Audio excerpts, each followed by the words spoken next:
नमस्कार। मैं सुनीता कथा मंथन में आप सबका स्वागत करती हूँ। कथा मंथन में आज सुनिए वरदान उपन्यास का अंतिम अध्याय। वरदान उपन्यास से संबंधित आगे के सारे अध्याय आपको हमारी प्लेलिस्ट से मिल जाएंगे, जिसका लिंक आपको एंड स्क्रीन पर मिल जाएगा। अब आगे। दूसरे दिन बालाजी स्नान ध्यान से निवृत्त होकर राजा धर्म सिंह की प्रतीक्षा करने लगे। आज राजघाट पर एक विशाल गौशाला का शिलारोपण होने वाला था। नगर की हाट बाट और वीथियां मुस्कुराती हुई जान पड़ती थीं। सड़क के दोनों पार्श्व में झंडे और झंडियां लहरा रही थी। गृह द्वार फूलों की माला पहने स्वागत के लिए तैयार थे, क्योंकि आज उस स्वदेश प्रेम का शुभागमन है जिसने अपना सर्वस्व देश के हित में बलिदान कर दिया है। हर्ष की देवी अपनी सखी सहेलियों के संग टहल रही थी। वायु झूमती थी। दुख और विषाद का कहीं नाम ना था। ठौर ठौर पर बधाइयां बज रही थी। पुरुष सुहावने वस्त्र पहने इतलाते थे। स्त्रियां 16 श्रृंगार किए मंगल गीत गाती थीं। बालक मंडली केसरिया साफा धारण किए कलोले करती थी। हर पुरुष स्त्री के मुख से प्रसन्नता झलक रही थी, क्योंकि आज एक सच्ची जाति हितैषी का शुभागमन है जिसने अपना सर्वस्व जाति के हित में भेंट कर दिया। बालाजी अब अपने सुहृदों के संग राजघाट की ओर चले तो सूर्य भगवान ने पूर्व दिशा से निकलकर भी उनका स्वागत किया। उनका तेजस्वी मुखमंडल ज्यों ही लोगों ने देखा, सहस्रों मुख से भारत माता की जय का घोर शब्द सुनाई दिया और वायुमंडल को चीरता हुआ आकाश शिखर तक पहुंचा। घंटों और शंखों की ध्वनि चारों तरफ ध्वनित होने लगी और उत्सव का सरस राग वायु में गूंजने लगा।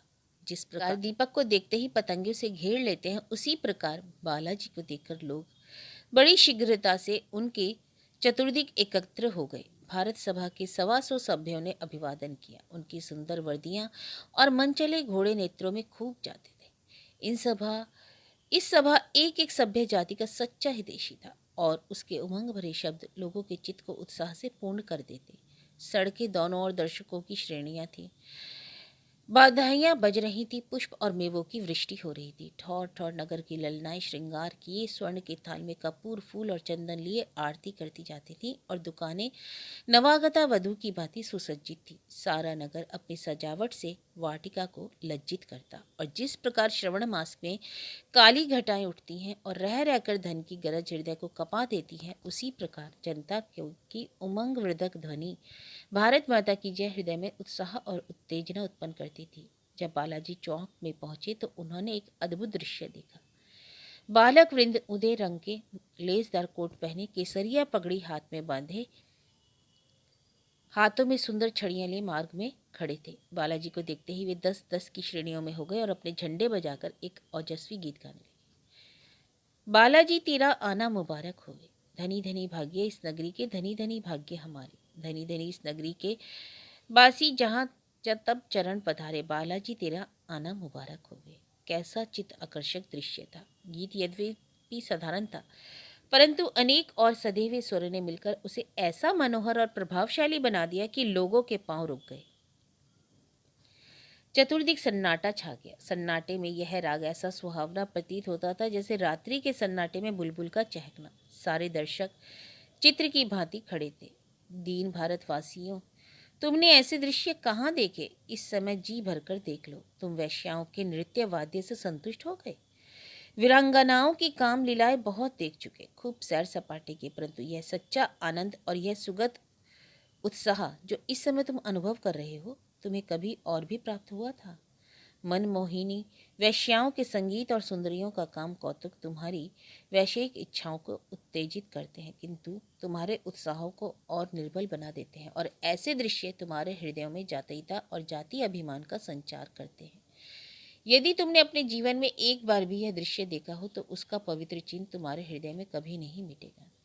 बालाजी का दिव्य मुखमंडल आत्मिक आनंद की ज्योति से प्रकाशित था और नेत्रों में जातीय अभिमान की किरण ने निकल रही थी। जिस प्रकार कृषक अपने लहलाते हुए खेत को देखकर आनंदित हो जाता है, वही दिशा इस समय बालाजी की थी। जब राग बंद हो गया तो उन्होंने कई ढग आगे बढ़कर 2 छोटे छोटे बच्चों को उठाकर अपने कंधों पर बैठा लिया और बोले, भारत माता की जय। इस प्रकार स्नेह स्नेह लोग राजघाट पर एकत्र हुए। यहाँ गौशाला का एक गगन स्पर्शी विशाल भवन स्वागत के लिए खड़ा था। आंगन में मखमल का बिछावन बिछा हुआ था। गृह द्वार और स्तंभ फूल पत्तियों से सुसज्जित खड़े थे। भवन के भीतर 1 सहस्त्र गायें बंधी हुई थी। बालाजी ने अपने हाथों से उनकी नादों में खाली भूसा डाला और प्यार से थपकियां दी। एक विस्तृत गृह में संगमरमर का अष्टभुज कुंड बना हुआ था। वह दूध से परिपूर्ण था।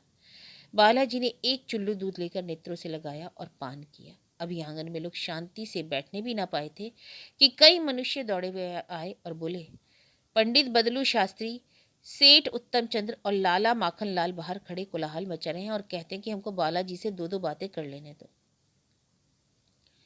बदलू शास्त्री काशी के विख्यात पंडित थे। सुंदर चंदर तिलक लगाते, हरी बनात का अंग रखा परिधान करते और बसंती पगड़ी बांधते। उत्तम चंद्र और माखनलाल दोनों नगर के धनी और लक्षाधीश मनुष्य हैं।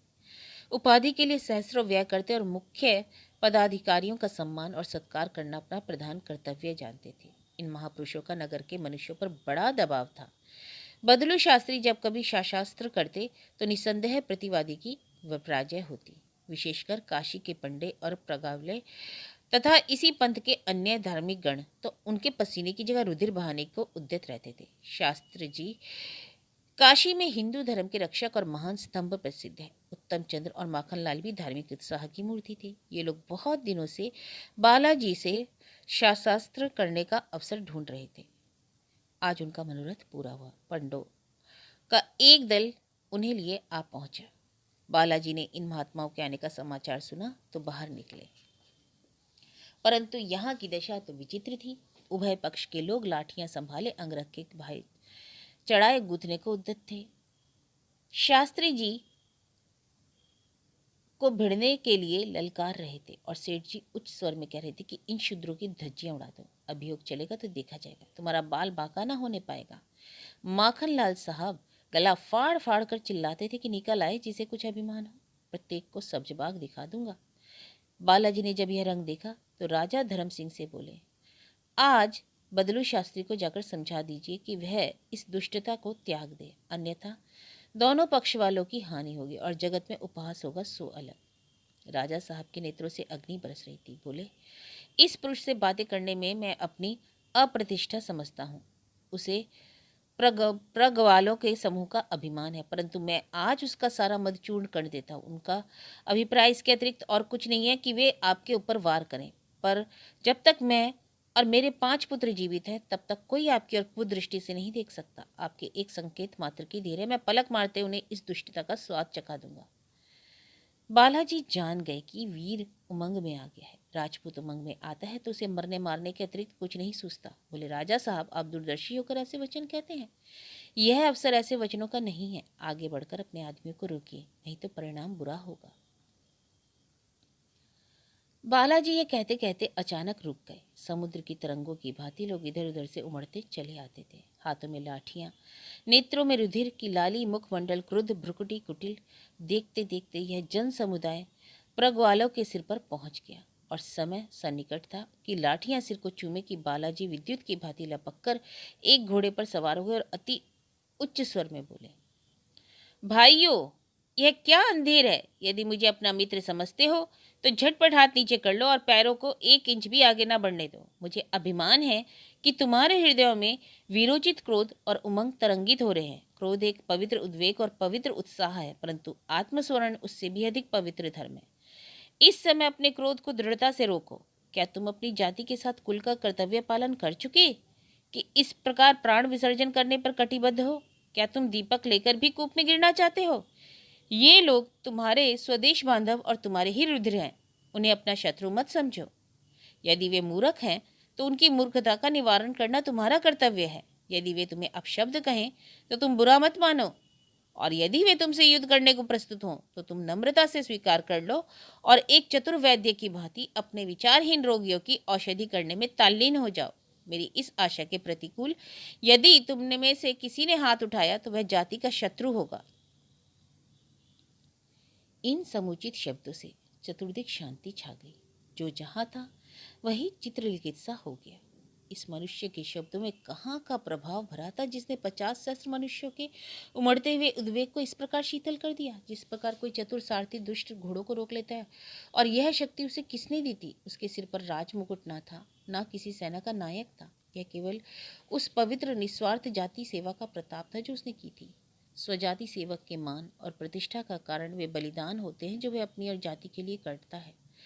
पंडों और प्रग वालों ने बालाजी का प्रतापवान रूप देखा और स्वर सुना तो उनका क्रोध शांत हो गया। जिस प्रकार सूर्य के निकलने से कोहरा फट जाता है, उसी प्रकार बालाजी के आने से विरोधियों की सेना तितर बितर हो गई। बहुत से मनुष्य जो उपद्रव के उद्देश्य से आए थे, श्रद्धा पूर्वक बालाजी के चरणों में मस्तक झुका उनके अनुयायियों के वर्ग में सम्मिलित हो गए। बदलू शास्त्री ने बहुत चाहा कि वह पंडों के पक्षपात और मूर्खता को उत्तेजित करे, किंतु सफलता न हुई।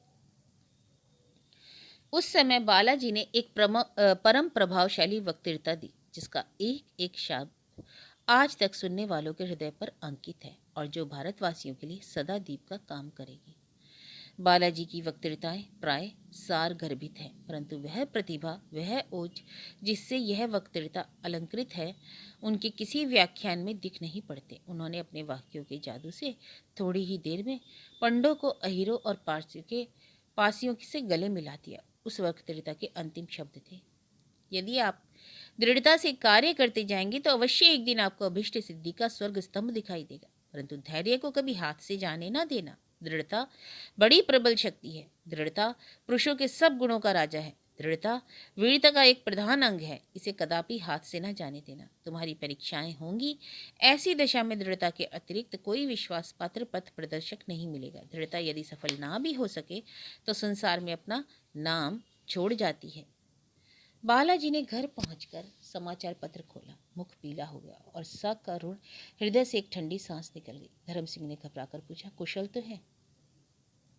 बालाजी, सदिया में नदी का बांध फट गया, 10 सहस्त्र मनुष्य ग्रहहीन हो गए। ओह हो, धर्म सिंह ने कहा। बालाजी, सहस्त्रों मनुष्य प्रवाह की भेंट हो गए, सारा नगर नष्ट हो गया, घरों की छतों पर नावें चल रही हैं, भारत सभा के लोग पहुंच गए हैं और यथाशक्ति लोगों की रक्षा करें, किंतु उनकी संख्या बहुत कम है। धर्म सिंह, हे ईश्वर, तू ही इन अनाथों को नाथ है। बालाजी, गोपाल गौशाला बह गई, 1 सहस्त्र गायें जल प्रवाह की भेंट हो गई हैं। 3 घंटे तक निरंतर मूसलाधार पानी बरसता रहा। 16 इंच पानी गिरा।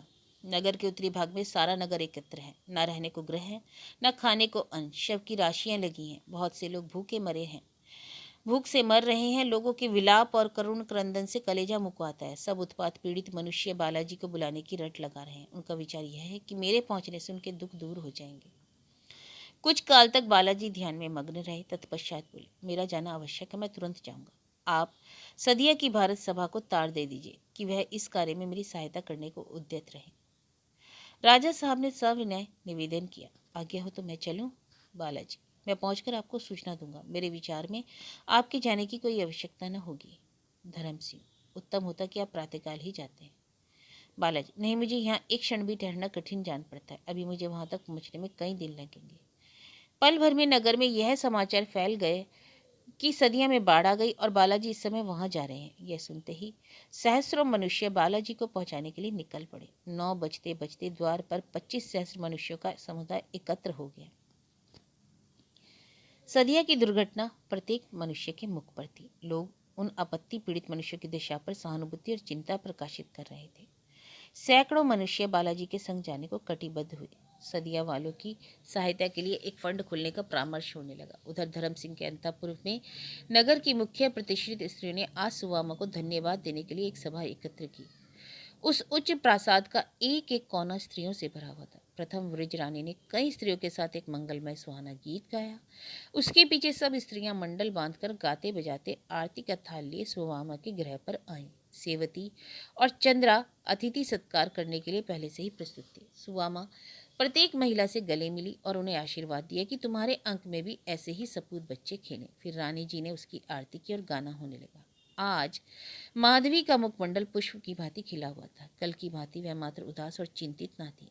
आशाएं विष की घाट है, उन्हीं आशाओं ने उसे कल रुलाया था, किंतु आज उसका चित्त उन आशाओं से रिक्त हो गया। इसलिए मुखमंडल दिव्य और नेत्र विकसित है। निराश रहकर उस देवी ने सारी आयु काट दी, परंतु आशापूर्ण रहकर उससे एक दिन का दुख भी न सहा गया। सुहावने रागों के आलाप से भवन गूंज रहा था कि अचानक सदिया का समाचार यहाँ भी पहुंचा और राजा धर्म सिंह यह कहते हुए सुनाई दिए, आप लोग बालाजी को विदा करने के लिए तैयार हो जाएं, वे भी सदिया जाते हैं।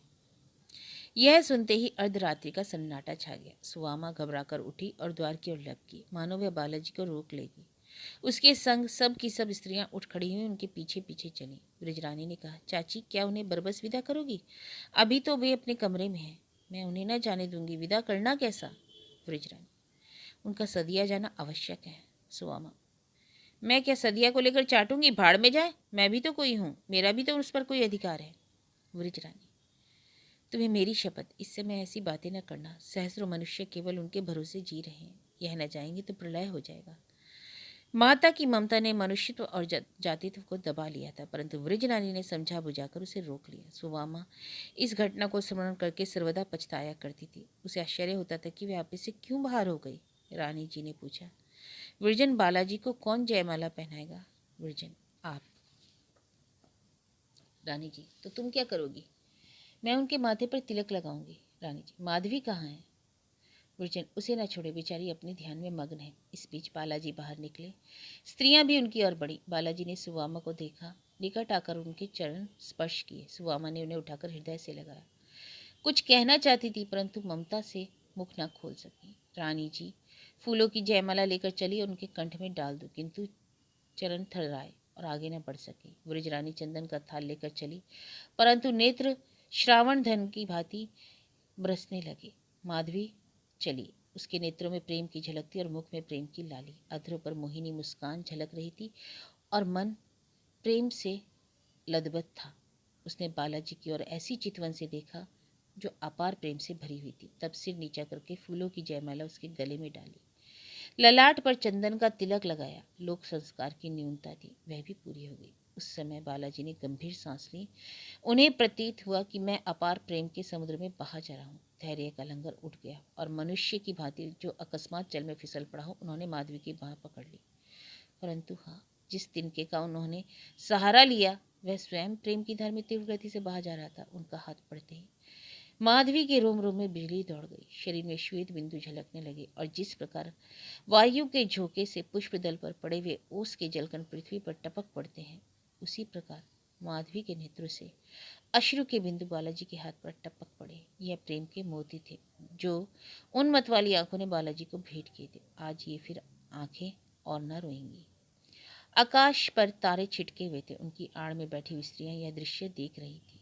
आज प्रातःकाल बालाजी के स्वागत में यह गीत गाया था कि बालाजी तेरा आना मुबारक होवे, और इस समय स्त्रियां अपने मनभावन स्वर में गा रही थी, बालाजी तेरा जाना मुबारक होवे। आना भी मुबारक था और जाना भी मुबारक। आने के समय भी लोगों की आंखों में अश्रु थे और जाने के समय भी निकल रहे थे। कल वे नवागत के अतिथि स्वागत के लिए आए थे, आज उसकी विदाई कर रहे हैं। उनके रंग रूप सब पूर्वत है, परंतु कितना अंतर है दोनों में। माधवी प्रथम ही से मुरझाई हुई कली थी। निराशा ने उसे खाक में मिला दिया। 20 वर्ष की तपस्विनी योगिनी हो गई। उस बेचारी का भी कैसा जीवन था। या तो मन में कोई अभिलाषा ही उत्पन्न हुई, या हुई तो दुर्देव ने उसे कुसुमित न होने दिया। उसका प्रेम एक अपार समुद्र था, उसमें ऐसी बाढ़ आई कि जीवन की आशाएं अभिलाषाएं नष्ट हो गई। उसने योगिनी कैसे वस्त्र पहन लिए, वह सांसारिक बंधनों से मुक्त हो गई। संसार इन्हीं इच्छाओं और आशाओं का दूसरा नाम है, जिसने उन्हें नैराश्य नद से प्रवाहित कर दिया। उसे संसार में समझना भ्रम है। इस प्रेम के मद से मतवाली योगिनी को एक स्थान पर शांति न मिलती थी। पुष्प की सुगंधी की भांति देश देश भ्रमण करती और प्रेम के शब्द सुनाती फिरती थी। उसके पीत वर्ण पर गेरुए रंग का वस्त्र परम शोभा देता था। इस प्रेम की मूर्ति को देखकर लोगों के नेत्रों में अश्रु टपक पड़ते थे। जब वह अपनी वीणा बजाकर कोई गीत गाने लगती तो सुनने वालों के चित्त अनुराग में पक जाते थे। उसका एक एक शब्द प्रेम रस में डूबा रहता था। मतवाली योगिनी की को बालाजी के नाम से प्रेम था। वह अपने पदों में प्रायः उन्हीं की कीर्ति सुनाती थी। जिस दिन से उसने योगिनी का वेश धारण किया और लोकलाज का प्रेम और परित्याग कर दिया, उसी दिन से उसकी जीवा पर मानो सरस्वती बैठ गई। उसके सरस पदों को सुनने के लिए लोग सैकड़ों कोस चले आते थे। जिस प्रकार मुरली की ध्वनि सुनकर गोपियां घरों से व्याकुल होकर निकल पड़ती थीं, उसी प्रकार इस योगिनी की तान सुनते ही श्रोताओं का नद उमड़ पड़ता था। उसका पद सुनना आनंद के प्याले पीना था। इस योगिनी को किसी ने हंसते और रोते नहीं देखा। उसे न किसी से बात करने का हर्ष था, न किसी बात का विषाद। जिस मन में कामनाएं ही ना हो वह क्यों हंसे और क्यों रोए। उसका मुखमंडल आनंद की मूर्ति था। उस पर दृष्टि पड़ते ही दर्शकों के नेत्र पवित्र आनंद से परिपूर्ण हो जाते थे।